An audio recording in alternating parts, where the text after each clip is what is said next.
Aloha mai kako. You are watching Hawaii Political Reporter.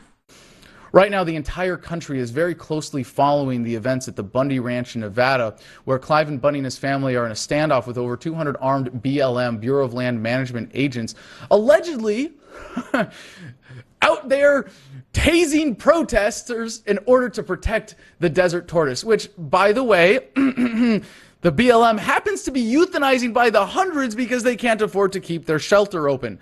Yeah, for all of the work killing cows, which is what they're doing. I mean, the story is just insane. You have Bureau of Land Management agents saying, okay, Cliven, you're on public land and you don't have a right to graze here with your cattle, so we are going to confiscate them. We're just going to steal your cattle. We're not going to herd them onto property that we acknowledge as yours, or even sell them or do something productive with them, because we're so incompetent at rustling cattle, even though we've hired professionals, that because these cattle are so just free range cattle, we're killing them and dumping them in ditches and burying them on this land. And while we're driving all over the place with helicopters and SUVs and destroying the fragile habitat of the desert tortoise. Does something not add up here? Millions of dollars being spent on this enforcement operation. You have, we interviewed live on the show here yesterday Pete Santilli, who was out there, who recorded and was a part of this protest where a pregnant woman was thrown to the ground, where people were being tased, where I mean, just you have BLM police with dogs. Why the hell do BLM police have police dogs in the first place? There's so much of the story. You're just like, what is going on here? And you think, it kind of makes sense that you've got, a rancher who's grazing on public land, and I'm, in his corner here. Don't get me wrong. There's such a thing as homesteading, natural resources not being put to use. If no one else is using them, you go stake your claim and say, all right, this is my land now because I'm putting it to good use. Yeah, he's done that, and his family has been ranching here for generations, and it was just in the last couple of decades that the BLM changed their policies and he stopped paying the fines. This is a standoff that's been brewing for a couple decades now, but it's coming to a head now where they actually have to force him off his land, not because of the desert tortoise. Okay? So what's really behind this? I mean, yeah, the government believes it has a land monopoly, that if it just puts up a fence around the entire country, it can claim to own any land that is unclaimed, or even if it is claimed, and this is, it might as well be eminent domain. The government might as well just say, oh, well, it's your land, but we're taking it because we're going to do something better with it, like protect the desert tortoises on it. I mean, sorry, people, this is what you get living under the United States federal government, or really, any modern state. And from naturalnews.com today, by Mike Adams, the health ranger, we see the real reason that this is going down the way it is, and then you go, oh, okay, all of a sudden everything makes sense. And you might be a little bit surprised to find that, that this is getting as much play in the mainstream media as it is.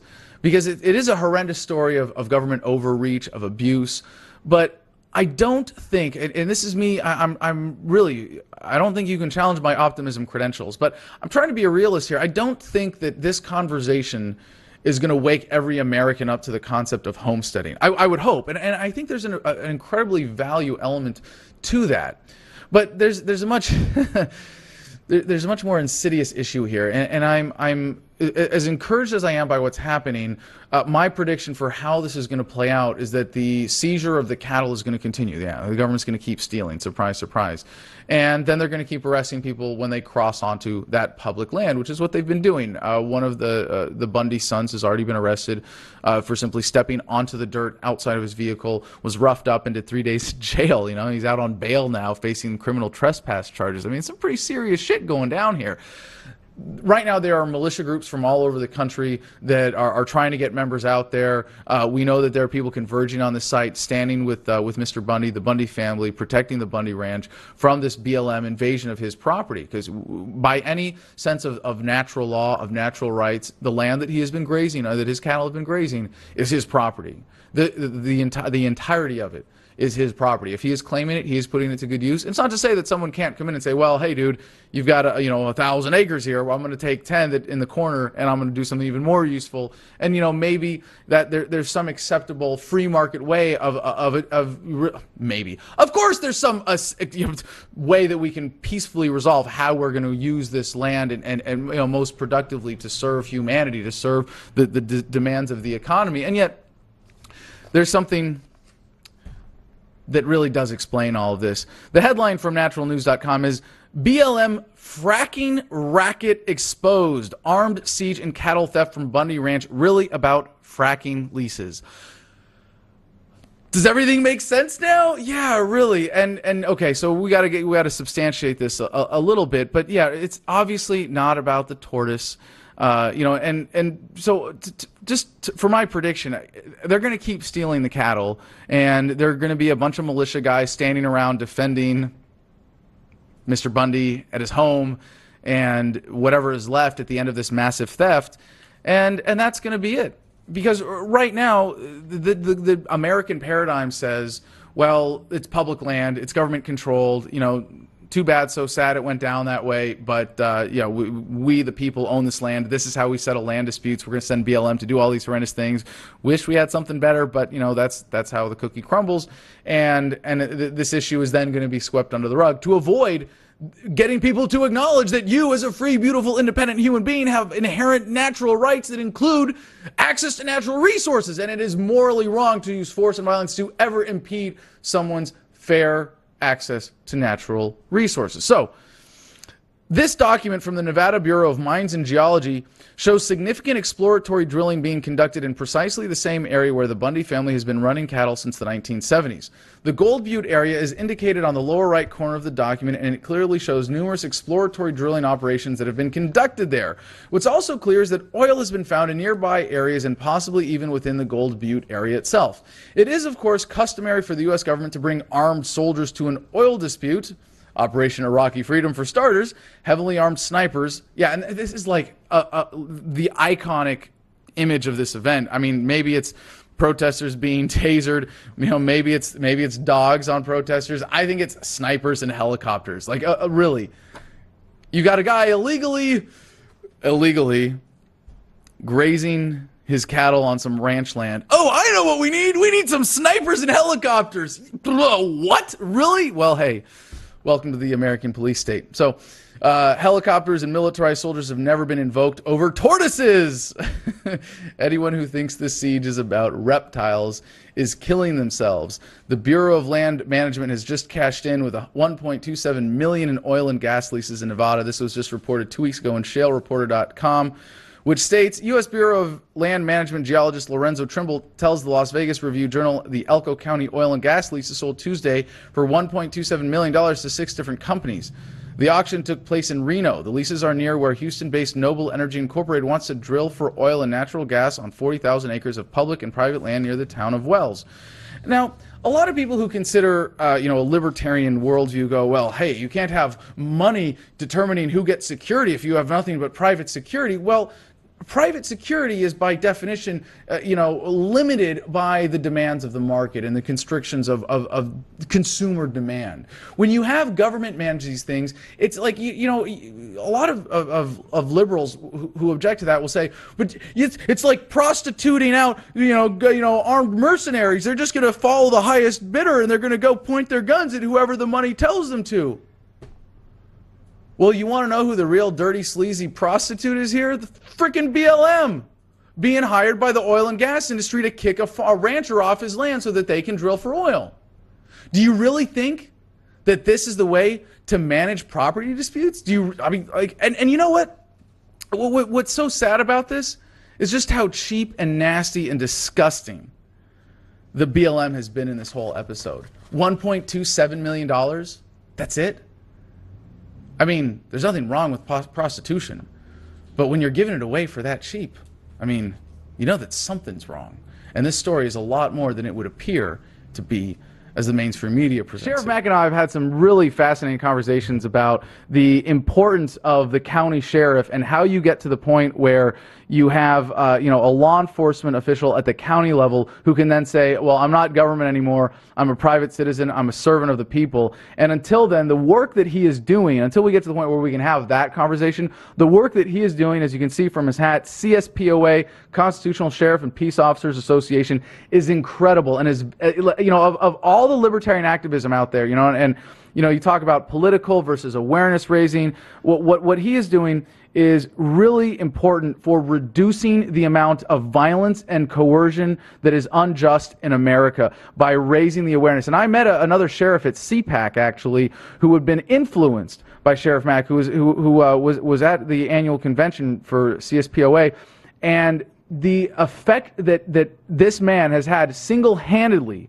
in terms of reforming law enforcement in America has just been immeasurable. He's the former sheriff of Graham County, Arizona. He's also, of course, an author, public speaker, and it could be summed up as the A-list go-to guy whenever there's a domestic issue of like what the kind we're seeing here at the Bundy Ranch that needs support. He travels all around the country talking to sheriffs about the power of their elected position. But his book, America's Last Hope, the County Sheriff, is one that has been used by countless activists to reach out to their county sheriffs. I highly recommend you check it out. If you can get a copy and present it to your county sheriff, it's an incredible way to put them on notice that people are paying attention in their county and adhering to these most important principles. Sheriff, thank you so much for joining us today. Well, thanks, Adam. And I can tell you that if I had been the sheriff in Washington, D.C., when you were arrested for dancing at the Jefferson Memorial, I would have stopped that. Or for carrying a shotgun in public, too, I presume. Well, yes, absolutely. But maybe they just didn't like your dancing. Maybe you weren't very good. Oh, no, there's no maybe there. But there's also a very good reason that the District of Criminals does not have a sheriff as an elected law enforcement officer. It only has appointed and hired law enforcement officers that are all too eager to carry out the whims of politicians. Now, Sheriff, I want to go straight into this with what's going on in Nevada right now in the Bundy Ranch. And I'd like first, before we get into what you would do if you were county sheriff, because that's the real punchline here, and I know we're gonna have fun. No one's even asked me that yet. What? All right, we're gonna have fun. We're gonna come back to that. But first, for people that aren't familiar with the story, can you give us a sense of what's going on the ground, and how did this develop as a conflict? And what is the legitimate claim to property rights here? Well, that's really what I want people to address. I want them to look at the fundamental issues here.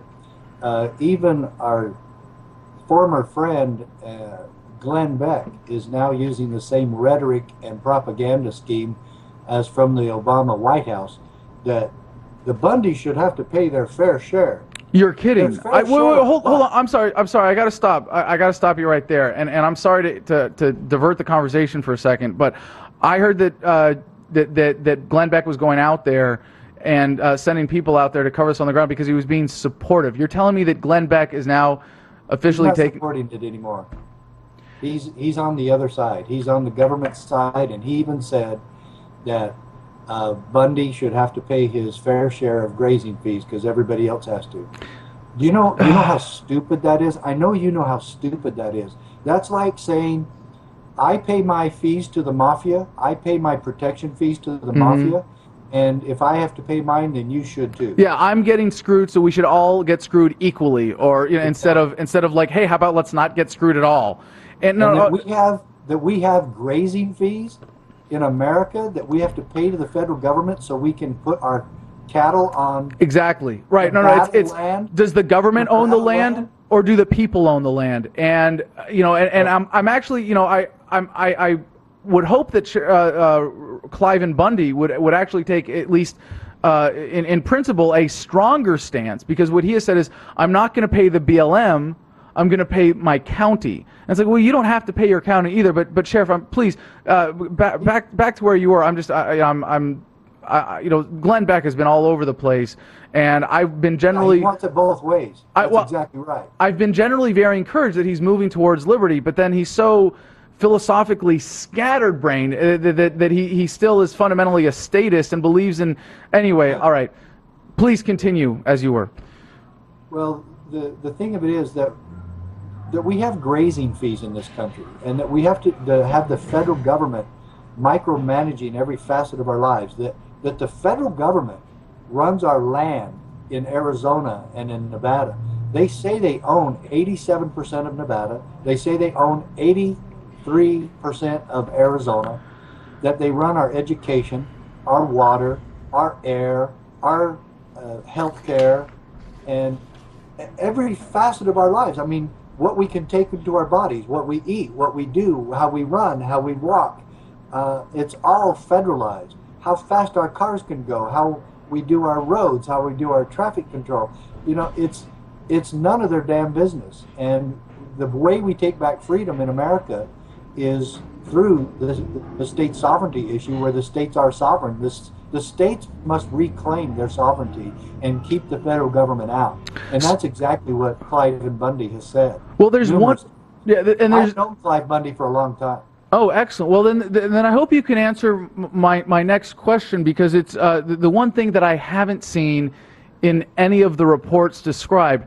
Is this ranch something that he has homesteaded on BLM land and he's got buildings there, or he has a ranch on land that the government acknowledges as his actual private property, and that you then have, you know, he's grazing out into public land, or has he fenced off some land that the BLM is claiming? I mean, what is the like on the ground logistics foundation of the property rights claim here? You and your listeners must know that he and his family started this in 1877. We're talking 1877. And so it precedes any regulations that the BLM could have come up with. It precedes almost any federal bureaucracy in Washington, D.C. And the Constitution expressly prohibits ex post facto laws. Mm-hmm. So they can't make him anything that the Bundy family were doing before these other stupid regulations came along were superfluous, because they would be ex post facto. They would had to be grandfathered in, because they were there way before the BLM or Department of Interior. Well, hold on. Just to be clear, the ex post facto issue, that means it's an after the fact law, and that means the government can't say the government can't say, well, all of a sudden, hey, there are lots of people smoking pot. Now pot smoking is illegal, and we're going to arrest you for smoking pot yesterday. Now, right, exactly. So that's partly the issue here. But even if the law changed, what they can say is what you are doing now is illegal. So that's only like, you know, half of the argument, right? And I want everybody to focus on this: that the Bundys have just been running a ranch there, not hurting anyone. First, the government said, well, we're doing this to protect the desert tortoise. They've done that in Arizona. And hold on, we have to. And if you mention the tortoise, we have to point out that just last year, and you would think like if it was some other agency, like the Agency to Protect Wildlife, or you know whatever it was, but it was the BLM had a facility where they were, you know, sheltering desert tortoises, and when they ran out of money, instead of, you know, returning them to the wild, they just started euthanizing them. It was just freaking killing hundreds of them.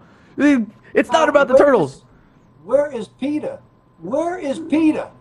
Why aren't they doing something? Why aren't they boycotting the federal government, boycotting Beck, boycotting, out there protesting with us, running around naked, whatever they do? Why aren't they doing something? No, right. I know, but it's so stupid. I mean, all of this is so stupid. This is the stupid federal government trying to get the American people to be stupid with them, support us in this stupidity, in this unconstitutional, lawless act. And all the Bundys are going here. Why does the federal government keep shutting down all the ranchers in this county? This is the last rancher out of dozens, literally dozens, that have been shut down by the government over regulation, and the Bundys have said, we're not leaving, and we're not going to pay your extortion fees. We're going to sit here and do our jobs just like we always have. Can you imagine if somebody came in and tried to destroy the livelihood of somebody in Washington, D.C., or some liberal? You know, what if I was trying to shut Nancy Pelosi's business down in California because of overregulation? I mean, you'd never hear the end of it. These are good, honest American people. These are people who want to be left alone. That kind of sounds like Randy Weaver, doesn't it? All Randy Weaver wanted in 1992 was to be left alone with his family, to live in a cabin, a very crude cabin up on the side of the mountain. These people just want to do their jobs, run a ranching business, and be left alone. And they won't do that. And they're going to come in there and destroy their livelihood. What are they supposed to do for income after this? Go on welfare? Well, look at all the welfare programs that are there. Well, no, that is what they're supposed to do. That is exactly what they're supposed to do. Get back on the plantation.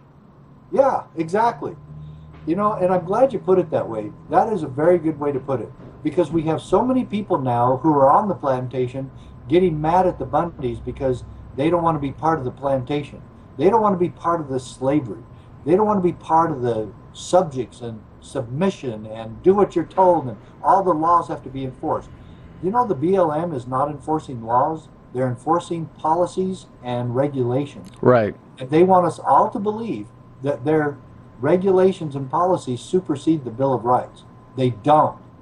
And you've seen that yourself. And that's why I'm telling law enforcement all across this country, put freedom first, put liberty first, put the Bill of Rights first, you are the guard of liberty for your jurisdiction.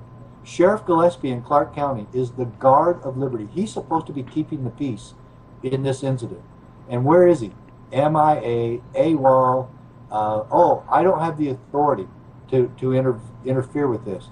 If you don't have the authority to keep your oath of office, then don't take it and get out of the way and let somebody else. Okay, now before I ask you, I want to ask you just about what you would do and about how you think this is going to play out. But first, again, I got to get a better sense of the physical logistics on the ground. You know, we've seen videos of protesters getting tasered, having dogs, try to frighten them with dogs. We've seen protesters getting thrown to the ground by BLM agents. And you know what? I gotta say, I looked at some of these guys. They've got their tactical beards. These are guys that were pencil pushers or bottom of the barrel grunts in the military, and they come home. And you know about this from law enforcement, from your experience. There are a lot of guys who get out of the military and they want to bring the war home. And these are guys who probably never saw combat. Maybe they did. But I think the guys that saw combat are generally not the ones that come home and want to beat up protesters, but the wannabes that didn't get their share of aggression out in the military, and they come home and you see them like, oh well, we're BLM cops, so we're gonna now we get to beat up protesters, and they're like, and now just tactically speaking, they've got these tasers out. They're pointing tasers at people. Now, a taser is a weapon, just like a gun. You don't draw it unless you need to use it. I mean, you don't and they're just waving these tasers around and then shooting them almost willy-nilly at these protesters. It's insane. But where is this? Please describe on the ground. Is the Bundy Ranch something separate from the BLM land? Well, they have about 150 acres where their home is, and kind of the headquarters for their ranch, and that is their own property. Okay. The rest of it, where the cows have been out grazing, goes to maybe 1,000, 1,500, maybe even into umpteen dozen thousand acres. So they're not even claiming 20,000 acres where the cows have all gone off to. Okay, so they're not even claiming property rights. They're not even trying to say we want all this grazing land to be our property or to own it the way the government's saying. They're saying we have our land. This is our ranch. This is generally open, unclaimed, in that sense, public land, not necessarily government controlled, but it's public land. We want access for grazing. That's it. Yeah, the land isn't doing anything. And I will tell you right now, if you want to take care of land, put a rancher or a farmer on it. No kidding. That's the best way to take care of land in this country. We have survived because we have believed in that in this country. Now we have a federal government bureaucracy, now. And you're right, these guys are not trained. You could tell that they're not trained. They're not police officers. They have no police authority. They have no law enforcement authority in this county whatsoever. They are not supposed to be controlling those roads. In that incident you were talking about when they had their tasers out and the dogs ready, finally, who left? All the BLM agents left. Why didn't they just do that sooner? There would have been no conflict whatsoever if they had just withdrawn. And sometimes you have to have cops or agents and employees of the government that know when to do that sooner. And so they should have diffused the situation and walked away. It's okay to walk away. You don't need to let your pride get ahead of your butt on these sort of things. Just go ahead and do the right thing. I'm saying to do the right thing and that they ought to go home. It's if great. it means they get fired, then get fired. But leave this scene before something really bad happens. It's great to hear a cop trying to get that message to other cops. I mean, that I can't support you enough in getting that out. So let me ask then, cut to the chase here. If you were the sheriff in this county right now, what would you be doing? Other sheriffs in Nevada have already done that. I don't have to make it up. It's not a hypothetical. Sheriff Tony DeMeo did it in Nye County, and Sheriff Ken Jones did it in Eureka County. And they told the BLM to get lost, and they would not let the cows be confiscated. And then the BLM said, we'll come back with our SWAT team. And Sheriff DeMeo told them, that's okay, I got one too. Damn. And so the BLM was smart enough not to go, but we have a sheriff that's missing in action and hiding behind his desk instead of getting out there and doing his job. He could have put the end to this a long time ago. And just tell them, look, I don't know what kind of legal matters you have going on with the Bundys, but that's a civil matter. And I'm not going to have you come out here and steal everybody's cattle in my jurisdiction. So if they owe you money, send them a bill, and we'll see how they handle that. But, well, that's happened, right? Well, that's already happened. There was it was a recent judgment that said. I realize right? that, but still, I am not going to allow them to destroy this man's rights and his farm and his ranch. I'm not going to let that happen. As a sheriff, and you would. The federal government doesn't have authority to do that in the first place, and if we don't have sheriffs who've never read the Constitution, who don't know what it is to be an oath keeper and keep your oath of office, then these sort of things are going to happen. But the places in this country where we've had sheriffs stand for liberty, San Bernardino, California, the sheriff in 2003 told the BLM to get lost and get out of his county. Gary Amon in Owee County, Idaho, said the same thing. BLM, get out of here. If you don't, I might arrest you for trespassing. Just like Brad Rogers from Elkhart County, Indiana, told the FDA, leave the Amish farmer alone. Where you have sheriffs with the courage and the cojones to stand up for liberty, we win. And you would we also win every time. You would also say a sheriff can declare this judge's ruling is invalid for enforcement purposes in my county, correct? Of course he could, because you have to look at the jurisdiction. And my Supreme Court case says this, quote, now remember, this is the United States Supreme Court saying in the Mack Prince case, the only time sheriffs have ever sued the federal government and won a landmark decision, it says this, we have held, however, that states are not subject to federal direction. So if the state is not subject to federal direction, is the judge's order in this particular case federal? Then we're not subject to his direction. This is Nevada land. If there was any lawsuit or jurisdictional issues to take care of, any legalities to take care of it, it had to be done in a local court, not federal. So I'm having a problem with the federal government, and I have to go into their courts to solve it? Right. No, that's a stacked deck against the Bundys and anybody else. And so no, that's not correct. And plain and simply, this is not their jurisdictional issue. And just like in my case when the BATF came to our Sheriff's Association and said that we had to enforce the Brady Bill, I said, I don't report to you guys, and you guys can't tell me what to do. And they said, no, Congress passed a law, so yeah, you have to. And I said, I don't care if Congress passes 5,000 laws. I still don't report to them. This isn't their jurisdiction. They can't tell me what to do. And I sued them on that issue and won. But we should stop suing and start doing. We need to let them know they're not our boss, and to laugh at them or make them irrelevant. No, it's a really important perspective you bring, though. Just that if you zoom out a little bit from where this is happening, you see that there are sheriffs who are doing their jobs, and when the sheriffs do their jobs, the BLM doesn't get away with this kind of crap. And now I would probably make the case that in most of America, you've got this giant hole where you have sheriffs totally not doing their jobs all over the place.